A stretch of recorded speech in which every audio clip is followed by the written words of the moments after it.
another live gaming streaming video, and today's video is going to be a bit of a short one. And if you've noticed the title of this video, it's Sony PSP2. So there's been some kind of announcement, or well, I don't really know. It seemed to have come out of nowhere for me, at least. I do try and keep ahead of the news of what's coming out, and as a PS Vita fan, very shocked to see that Sony are supposedly entering the handheld market yet again with a PSP2.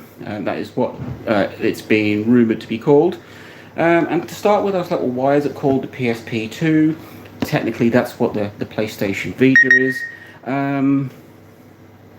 But maybe they just want to maintain a bit of brand. The PSP was fairly successful. Most people know about it. The Vita, a little bit more obscure. So perhaps they just want a sort of continuation of a brand that was successful. So the PSP2 is rumoured to be nearing the end of production, due for release end of 2024, possibly the start of 2025. And the only thing I can find out about it is it's supposed to have a 10-inch screen. So that's going to make it quite a chunky console. It's going to have the usual Sony beef, because both the PSP and the Vita, they weren't cut down. They weren't like what Nintendo would offer, where they try and, well, Nintendo always seemed to put out consoles that are lower specs than everyone else, whereas Sony, when they entered the handheld market, it was a portable home console. The PSP was very good. The Vita was fantastic. Let's just hope that they don't make the same glaring mistakes that they made with their previous portable consoles. The PSP was fantastic, but it only had one stick. That really caused some issues. And the PS Vita was fantastic, but it had no triggers, it just had shoulders. And that was just two massive oversights, which I think hindered the sales of both devices. So am I excited about the PSP2? On the face of it, yes. Let's see where they go with it. Will they make it just like an online only, so no physical media? I think it's going to be a dedicated handheld console, not like the PS Portal, which is like a remote screen for the PS5. Really, I don't know too much about it, and I've only just sort of discovered that this thing exists. I'm pretty sure this isn't this official news. I don't really know. The PSP2, would Sony be wise to get into the handheld gaming market again?